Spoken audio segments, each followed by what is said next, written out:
সন্তানের প্রতি বাবা মার কোনো দায়িত্ব আছে কিনা, বাবা মার কোনো হক আছে কিনা। খলিফাতুল মুসলিমিন ওমর রাদিয়াল্লাহু তাআলা আনহু বললেন, হ্যাঁ। সন্তানের দায়িত্ব আছে সন্তান দুনিয়াতে আসার আগে দায়িত্ব আছে দুইটা। খলিফাতুল মুসলিমিন ওমর রাদিয়াল্লাহু তাআলা আনহু বললেন, এ যুবক, দায়িত্ব আছে।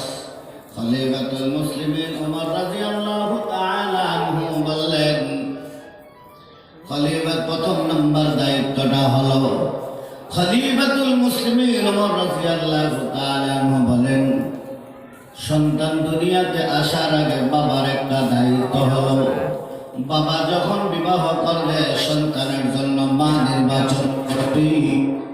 মা নির্বাচন করার সময় দিনদারি দেখে বিবাহ করবে, নামাজি দেখে বিবাহ করবে, বিবাহ করবে। বাবা দিনদারি দেখে বিবাহ করাবে। আমাদের সমাজে দিনদারি দেখে না, আমাদের সমাজে দেখে টাকা কার বেশি আছে, সুন্দরী কে বেশি। আমাদের সমাজে সন্তানকে বিবাহ করায়, সুন্দরী কে বেশি এটা দেখা বিবাহ করায়। আমাদের সমাজের মধ্যে সুন্দরী দেখে, আমাদের সমাজের মধ্যে দিনদারি দেখে না। আল্লাহ নবী বলেন, ক্বালান নবী সাল্লাল্লাহু আলাইহি ওয়াসাল্লাম, তুনকাহুল মারআতু লিআরবা'in লিমালিহা ওয়া লিহাসাবিহা ওয়া লিজামালিহা ওয়া লিদীনিহা ফাযফার বিযাতিদ্দীন। আল্লাহ নবী রাহমাতুল লিল আলামিন বলেন, দুনিয়ার মানুষ চারটা গুণ দেখা, চারটার কোনো একটা গুণ দেখা বিবাহ করায়। যদি সম্পদশালী হয় এটা দেখা বিবাহ করায়, যদি দেখে মেয়েটা অনেক সুন্দরী রূপসী এটা দেখা বিবাহ করায়, যদি দেখে বংশটা ভালো এটা দেখা বিবাহ করায়। আল্লাহ নবী বলেন, 4 নাম্বার হলো দিন দেখা বিবাহ করবে। ফাযফার বিযাতিদ্দীন, দিনটাকে প্রাধান্য দেবে, দিন দেখা বিবাহ করবে। যে দিন দেখা বিবাহ করবে আল্লাহ তাআলা বাকি 4টা নিয়ামত দান করে দিবেন। আল্লাহ নবী বলেন, ফাযফার বিযাতিদ্দীন, দিন দেখা বিবাহ করা। আমাদের সমাজের মধ্যে দিন দেখে না, দিন দেখে না। সমাজের মধ্যে সন্তানকে বিবাহ করায়। মেয়ের বাবার যদি সম্পদ না থাকে তাহলে বরকে হুন্ডা দিবে না। মেয়ের বাবাকে যদি সম্পদশালী না হয় তাহলে দফালি ছাড় দিবে না। এই জন্য সম্পদশালী দেখা বিবাহ করায়। শুধু তাই না, সুন্দরী দেখা দুশ্চরিত্র মহিলা, চরিত্রহীন মহিলা কিন্তু চামড়া সুন্দর, এমন মহিলা দেখা বিবাহ করায়। এমন মহিলা দেখা বিবাহ করাইলে নেককার সন্তান আশা করা যায় না, নেককার সন্তান আশা করা যায় না। দিনদারি দেখা বিবাহ করায়। দিনদার আমাদের মধ্যে নাই, আমাদের সমাজের মধ্যে দিনদারি দেখে না, দিনদারিত্ব আমাদের মধ্যে নাই। দিনদারটা দেখে না। কিন্তু যে 1 নাম্বার দায়িত্ব হলো সন্তান দুনিয়াতে আসার আগে বাবা যখন বিবাহ করবে দিন দেখা বিবাহ করবে, দিন দেখা বিবাহ করবে। এটা হলো বাবার প্রথম নাম্বার দায়িত্ব। মা কালো হোক কিন্তু নামাজি, অর্থ সম্পদ না থাকুক কিন্তু দিনদার, এমন দিনদার দেখা বিবাহ করাইলে নেককার সন্তান ওই মায়ের গর্ভে জন্মগ্রহণ করে। ঠিক না বেটি? নেককার সন্তান। 2 নম্বরটা হলো মায়ের গর্ভে যখন সন্তান জন্মগ্রহণ করে, মায়ের গর্ভে যখন সন্তান জন্মগ্রহণ করে, সন্তান পেটে আসার পর থেকে মার দায়িত্বটা হলো মা বেশি বেশি নামাজ পড়বে, মা বেশি বেশি কোরআন তেলাওয়াত করবে, মা বেশি বেশি জিকির করবে।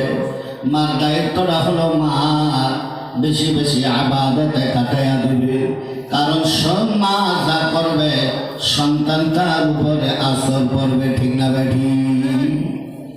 ইংল্যান্ডের ডাক্তাররা একত্রিত হয়ে ভোট বসছে, ভোট বৈশা গর্ভবতী মাদেরকে পরীক্ষা করছেন। গর্ভবতী মাদের পরীক্ষা করে ডাক্তাররা বলে দিলেন, ইহুদি খ্রিস্টান ডাক্তাররা বলে দিয়েছেন, ইহুদি ডাক্তাররা বলেন, খ্রিস্টান ডাক্তাররা বলেন, মা তুমি যদি তোমার সন্তানটাকে, কন্যা সন্তানটাকে গায়িকা বানাইতে চাও, তাহলে তোমার গর্ভে সন্তান জন্মগ্রহণ করবে, বেশি বেশি তুমি নাচ দেখবে, গান শুনবে। নাউজুবিল্লাহ বলেন। তুমি যদি অর্ধরেনটা উলঙ্গ বানাইতে চাও, তোমার গর্ভে যখন সন্তানটা চলে আসে তখন তুমি এমন অবস্থা করবে, তুমি নাচানাচি দেখবে, গান বাজনা শুনবে, ঢোল পিটানো শুনবে, কারণ মা যে আমল করবে এই আমলের আসর ওই সন্তানের উপরে পড়বে, ঠিক না বেঠি? মা এই জন্য তারা তো নাচানাচির কথা বলবে, কোরআন তিলাওয়াতের কথা বলবে না, নামাজের কথা বলবে না, পর্দার কথা বলবে না, পর্দার কথা বলবে না, এটা আমাদের কাজ। আমরা বলি নামাজের কথা, কোরআন তেলাওয়াতের কথা। এই জন্য মা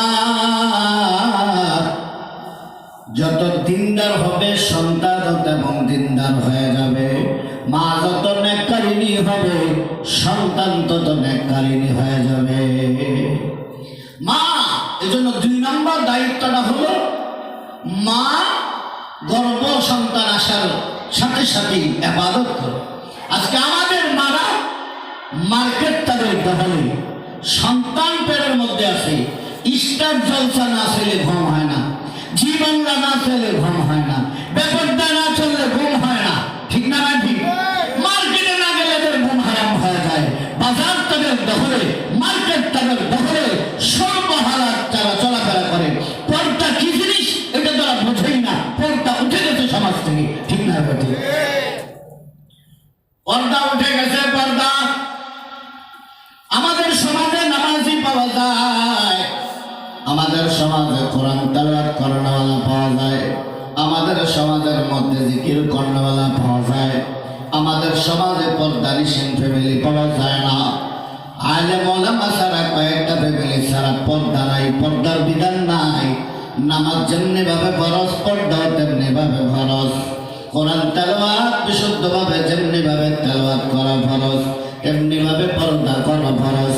আমাদের সমাজ থেকে পর্দা উঠে গেছে, পর্দা নাই, পর্দা। এই জন্য মা তুমি যত পর্দা মানবে তোমার সন্তান আমার আল্লাহ তত দিনদার বানাবে।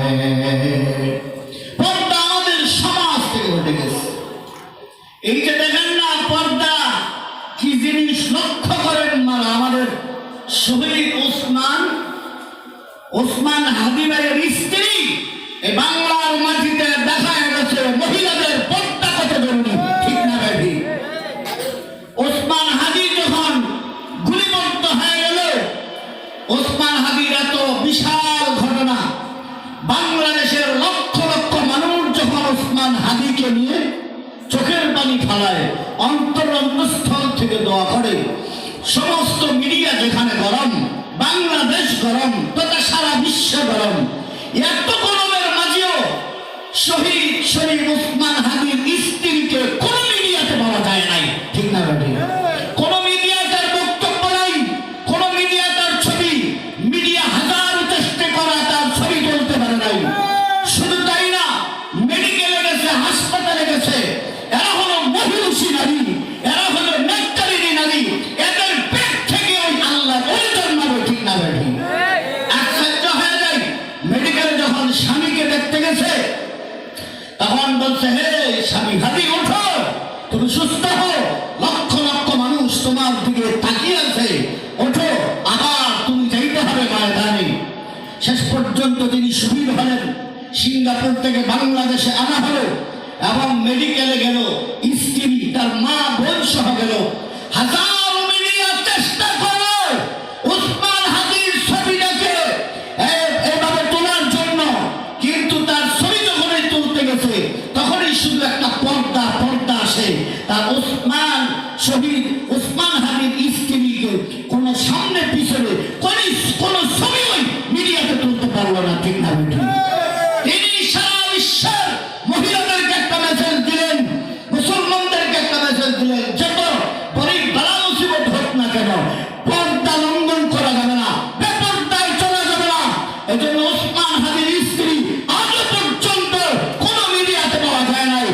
শ্রেণী পাওয়া যায় না। আর আমাদের স্ত্রীরা তো মার্কেট দখলে সমান অধিকারের নামে স্লোগান দেয়, ঠিক না বেটি? সমান অধিকার চায়, অধিকারের নামে স্লোগান দেয়। আল্লাহ আমাদেরকে হেফাজত করুন, সকলে বলে আমিন। তাহলে বলতেছিলাম মা, আমি খুব সংক্ষেপ বলছি। 2 নম্বর দায়িত্বটা হলো মায়ের গর্ভে যখন সন্তান জন্মগ্রহণ করে, মা নামাজ পড়বা, নামাজ বেশি বেশি নামাজ পড়বেন, কোরআন তেলাওয়াত করবেন, জিকির করবেন। মা ব্যাপারটা চলা বন্ধ করে দেবেন, স্টার জলসা চলা দেখবে না, টিভি দেখবে না, গুনার কাজ করবে না, ঘরের ভিতরে থাইকা বেশি বেশি আমল করবে। এমন মা যদি আমল করতে পারে তাহলে আল্লাহ তাআলা তার সন্তান নেককার সন্তান হবে। তাহলে মা দুনিয়াতে সন্তান জন্মগ্রহণ করার আগে বাবা মার দায়িত্ব 2টা। বলেন কয়টা? সন্তান দুনিয়াতে আসার পর বাবা মার কিছু দায়িত্ব আছে। 1 নম্বর দায়িত্ব হলো সন্তান যখন জন্মগ্রহণ করে, ছেলে হোক মেয়ে হোক, শুকরিয়া আদায় করব কার? আরো জোরে বলেন কার? ছেলে হোক মেয়ে হোক, শুকরিয়া আদায় করব আল্লাহ। ছেলে হইলে বলবো আলহামদুলিল্লাহ, মেয়ে হইলে বলবো আলহামদুলিল্লাহ। আমাদের সমাজে ছেলে হইলে আলহামদুলিল্লাহ বলে, কন্যা সন্তান হইলে আলহামদুলিল্লাহ বলে না। বাবার চেহারাটা কালো হয়ে যায়, দাদার চেহারাটা কালো হয়ে যায়, অথচ ছেলে হইলে খুশি হয়, ঠিক না বেঠি? 1 নম্বর দায়িত্ব, সন্তান যখন দুনিয়াতে জন্মগ্রহণ করে 1 নম্বর দায়িত্বটা হলো ছেলে হইলে বলবো আলহামদুলিল্লাহ, কন্যা সন্তান হইলে বলবো আলহামদুলিল্লাহ। শুকরিয়া আদায় করবো কার? বাবার চেহারা কালো হয় কেন? কারণ ছেলে দেওয়ার মালিক কে? আরো জোরে বলেন কে?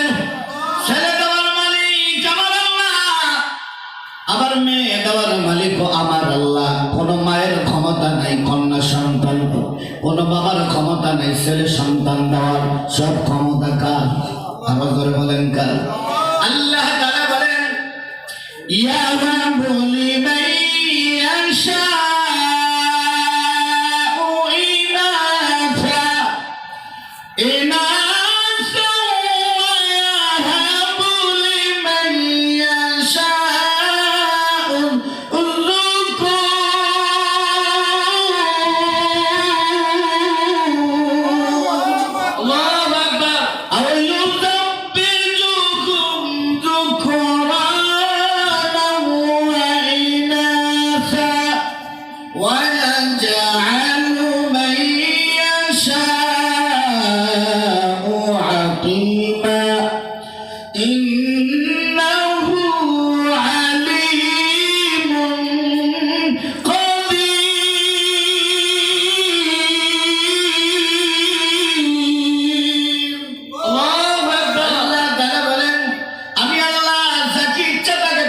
সন্তান দান করি।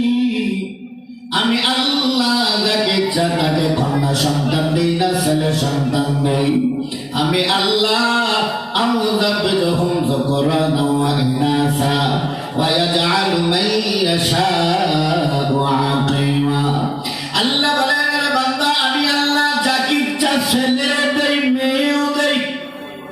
আমি আল্লাহ যাকে খুশি ছেলে দেই, আবার যাকে খুশি মেয়ে দেই। আল্লাহ বলেন, আমি আল্লাহ যাকে খুশি ছেলেও দেই না, মেয়েও দেই না।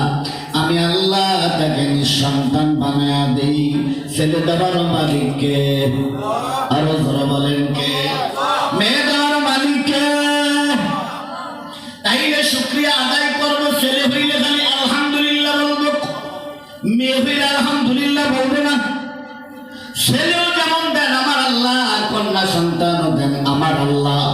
যদি বাবার চেহারা কন্যা সন্তান হইলে কালো হয়ে যায়, বোঝা গেল আল্লাহর বিধানের প্রতি সে সন্তুষ্ট না, আল্লাহর প্রতি সন্তুষ্ট হয় না, ঠিক না বেঠি? কন্যা সন্তান যে ঘরের মধ্যে কন্যা সন্তান হবে, আমার নবী বলেন ওই ঘরের মধ্যে আমার আল্লাহ বরকত দান করেন। আওয়াজটা বলেন কি দেন? قال النبي صلى الله عليه وسلم خيركم من بكر بالأنثى। আল্লাহ নবী বলেন, যেই ঘরে কন্যা সন্তান জন্মগ্রহণ করে আমার আমার আল্লাহ ওই ঘরের মধ্যে বরকত দান করে। আমার নবী রাহমাতুল লিল আলামিন বলেন, উম্মতেরা, যেই ঘরে সর্বপ্রথম কন্যা সন্তান হয়, কন্যা সন্তানটাকে লালন পালন করে, কন্যা সন্তানটাকে নামাজ বানাইয়া, পর্দা নিষেধ বানাইয়া, কন্যা সন্তানটাকে কোরআন পড়ে বা কোরআন শিখাইয়া, এই কন্যা সন্তানটাকে উপযুক্ত ছেলের কাছে বিবাহ দেবে।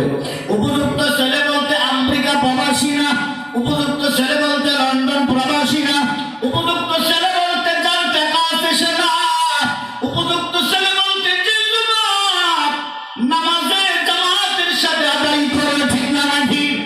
ওই যুবক, যেই যুবকটা ফজরের নামাজে দাঁড়াইয়া দাঁড়াইয়া ইমামের পিছনে আদায় করে, এমন যুবকের কাছে উপযুক্ত নেককার ছেলের কাছে বিবাহ দেয়া দিবে। আমার নবী বলেন, সে যেন একটা জান্নাত কামাই করে। দ্বিতীয় নাম্বার, যদি কন্যা সন্তান হয়, সুশিক্ষা দিয়া পর্দা শিখাইয়া যদি আমার নেককার ছেলের কাছে বিবাহ দিয়া দেয়, তাহলে দুইটা জান্নাত কামাই করলো। তিন নাম্বার, যদি কন্যা সন্তান হয়, এই সন্তানটাকে লালন পালন করে পর্দা শেখায়া, এই সন্তানটাকে যদি আমি কোরআন ইলম শিখায়া, তালিমে কোরআন শিখায়া, এই সন্তানটাকে যদি আমি এইভাবে একটা নেককার ছেলের কাছে বিবাহ দেওয়াবো, আল্লাহ নবী বলেন সে তিনটা জান্নাত কামাই করলো। আমার নবী বলেন, এই দুইটা আঙ্গুল যত কাছাকাছি, কন্যা সন্তানের বাবা মা কন্যা সন্তানকে লালন পালন করা, পর্দা শেখা, ওই দিন একটা ছেলের কাছে বিবাহ দেবে, এই দুইটা আঙ্গুল যেমন কাছাকাছি, জান্নাতে আমি নবী আর ওই কন্যা সন্তানের বাবা মা কাছাকাছি থাকবে। তাহলে কন্যা সন্তান যেই বড় হবে, বরকত দিবে কে? আমার নবীর ঘরে সর্বপ্রথম কন্যা সন্তান আবু বকর সিদ্দিক রাদিয়াল্লাহু তাআলা আনহুর ঘরে কন্যা সন্তান, ওমর রাদিয়াল্লাহু তাআলা আনহুর ঘরে কন্যা সন্তান। বোঝা গেল কন্যা সন্তান হলে বরকত থাকে। তাহলে কন্যা সন্তান হয়েছে, আপনি বাবা হয়ে চেহারা মলিন হয় কেন? শুকরিয়া আদায় করার দরকার কার? আরো জোরে বলেন কার? আল্লাহ বলেন, ওয়াযকুরু নি'মাতাল্লাহি আলাইকুম ইয কুনতুম আ'দাআন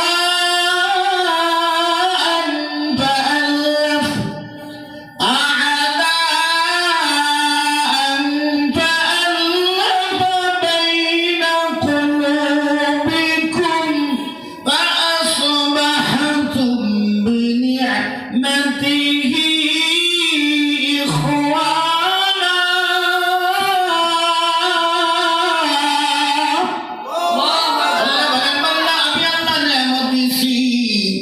স্মরণ করো, আমি আল্লাহ তোমার যে নিয়ামত দিলাম, নিয়ামতের কথা স্মরণ করো। নিয়ামতের কথা তুমি স্মরণ করে নাও। এত নিয়ামত দেওয়ার পরও শুকরিয়া আদায় করার সময় নাই। কবি বলেন, তো মুঝে আসমা দিয়া আর তো মুঝে রাস্তা দিয়া, তো মুঝে আসমা দিয়া আর তো মুঝে রাস্তা দিয়া, नेमतों से भर दिया और सबसे बेहतर कर दिया, नेमतों से भर दिया और सबसे बेहतर कर दिया, मेरे सर से बाम तख्ते सनात कर दिया, मेरे सर से बाम तख्ते सनात कर दिया, देखने को आँख देकर भूलने को लब दिया, देखने को आँख देकर भूलने को लब दिया। আকাশ বানাইছেন আমার আল্লাহ সাহেব হিসেবে, এই জমিনটা আমার আল্লাহ বিশাল হিসাবে দিয়েছেন। এত নিয়ামত পাওয়ার পর শুকরিয়া আদায় করার সময় নাই, শুকরিয়া আদায় করে না। আল্লাহ তাআলা বলেন, ওয়া ইয তাআজ্জানা রাব্বুকুম লাইন শাকারতুম লাযীদান্নাকুম ওয়া লাইন কাফারতুম ইন্না আযাবী লাশাদীদ।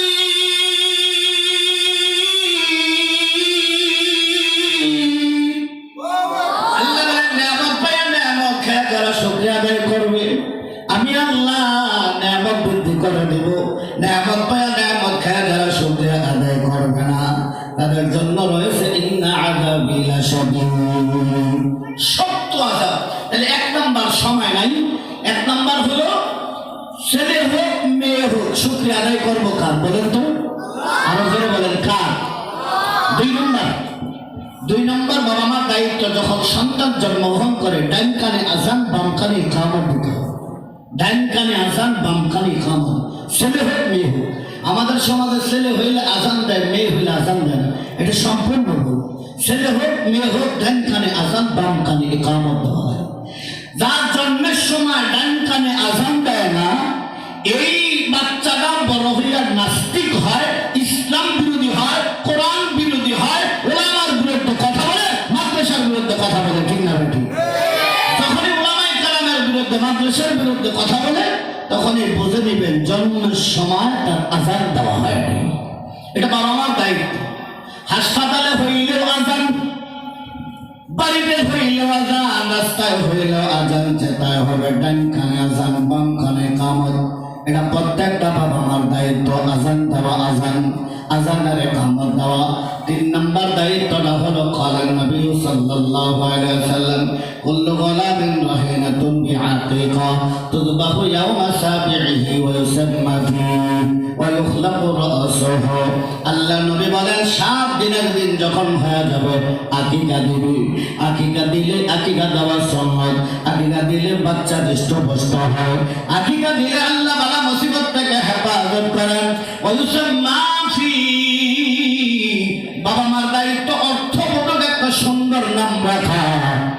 এখন আমরা ডিজেল গ্যাস স্টার সিগনাল বৈঠক টমাটা হিয়া বর্ষা বৃষ্টি বিজলি আপেল কমলা শস্যার তেল বালাতের রতন সম্পদ, যেটা নাম বললাম একটা নামেরও বাবা অর্থ নাই, ঠিক না ঠিক? নাম হবে আব্দুল্লাহ, নাম হবে আব্দুর রহমান, নাম রাখবে তো অর্থবোধক নাম রাখবে, সাহাবায়ে কেরামদের নাম রাখবে।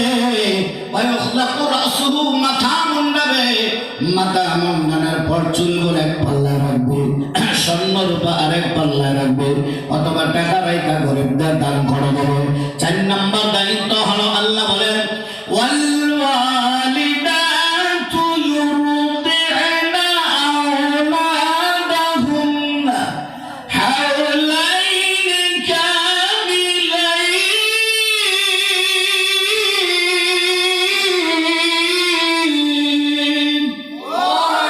আল্লাহ তাআলা বলেন প্রত্যেকটা মার মা সন্তান যখন দুনিয়াতে জন্মগ্রহণ করবে, ওই সন্তানকে 2 বছর থেকে 2.5 বছর দুধ পান করাবে। এটা হলো মার দায়িত্ব। মায়ের মুখে যে শাল দুধ বের হয়ে যায়, সমস্ত রোগের প্রতিষেধক। আল্লাহু আকবার। আমাদের মারা ফিটনেস নষ্ট হয়ে যাবার ভয়ে, চেহারা নষ্ট হয়ে যাবার ভয়ে, চামড়া পড়ে যাওয়ার ভয়ে, শরীর নষ্ট হয়ে যাওয়ার ভয়ে সন্তানকে বুকের দুধ খাওয়ায় না। সন্তানটাকে ল্যাকটোজেন 1 খাওয়ায়, 2, 3 খাওয়ায়, দামি দামি দুধ খাওয়ায়। দুনিয়ার বিজ্ঞানীরা বলেন আর ডাক্তার বলেন 6 মাস পর্যন্ত মায়ের দুধ খাওয়াবে, অন্য কোনো দুধ খাওয়াবে না, ঠিক না ঠিক? এ বাবা, মায়ের দুধ যত খাবে সন্তান নেককার তত বেশি হবে। মায়ের দুধ যত খাবে হৃষ্টপুষ্ট তত হবে।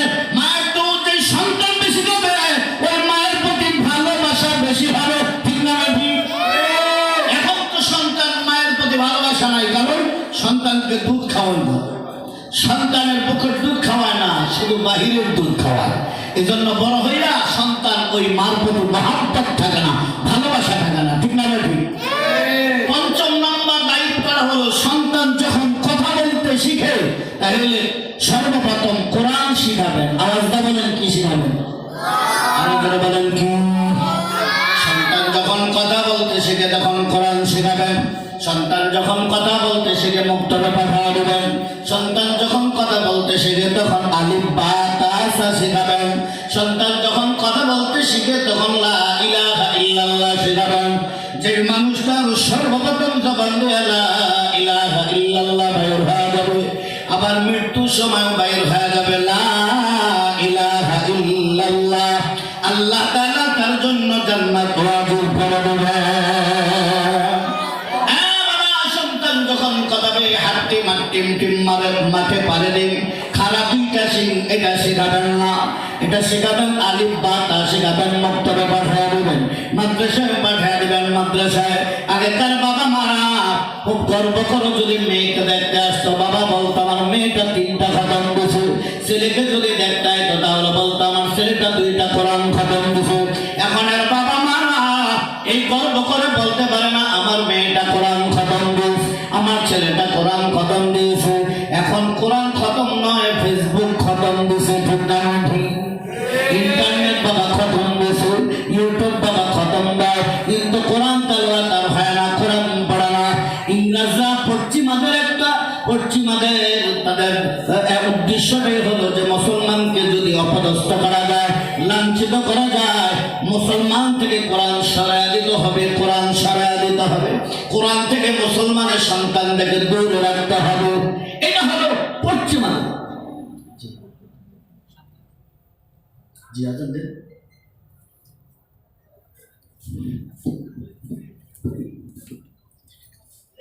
আজান দেন, তাহলে বাইরের মাইক বন্ধ করে দিলে।